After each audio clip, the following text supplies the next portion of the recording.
For today's video, gusto ko lang i-share sa inyo na magde-decorate na ako para sa Christmas and para medyo ma-enjoy din ng mga bata yung decoration namin for Christmas. Pero simple lang naman siya.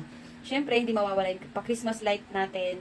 And sobrang na-excite lang ako na mag-decorate ngayon dahil may mga nabili ako nung nasa probinsya kami nung last September na pang-decorate for Christmas.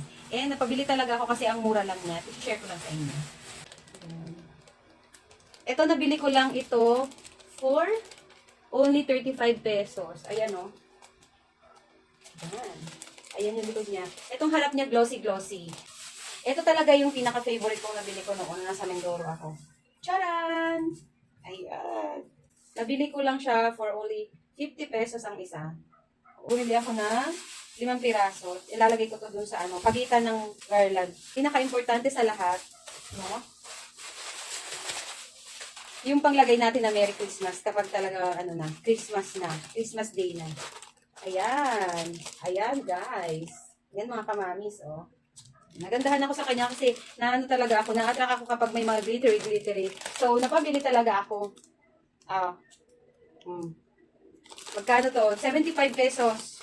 Merry Christmas. May Merry Christmas ka na. And syempre, di mawawala yung Happy New Year. Kasi lagi magkano yan at partner eh. Ayan. Tapos yung iba pang-decorate ko, syempre gagamitin ko yung decorate ko noong last Christmas. At tipid pa rin tayo, di ba? Itong mga binili kong ito is pandagdag lang. And later, magde-decorate na kami nung kapatid ko. And papakita ko rin sa inyo yung finish design. Okay. Bye for now.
Ayan mga mamshis, tapos na ang ating decoration. Papakita ko sa inyo yung naging result. At sa wakas nga, natapos na rin kami sa pagde-decorate dito sa aming bahay. Simpleng-simple nga lang talaga yung ginawa naming design. Bali gumamit lang kami ng garland, Christmas light, may paribon, at nag-improvise din ako ng ibang design. Pagkatapos nga dito sa 2 kwarto ay ginamitan lang ng kapatid ko ng garland na gamit namin last Christmas.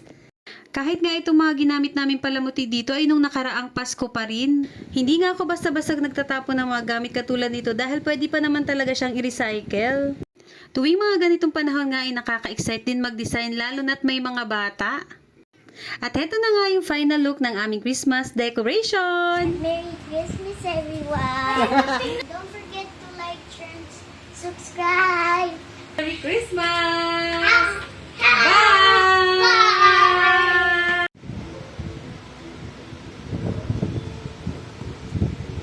Go! Yay! Oh, halika na. Exit ka na. Exit. Exit.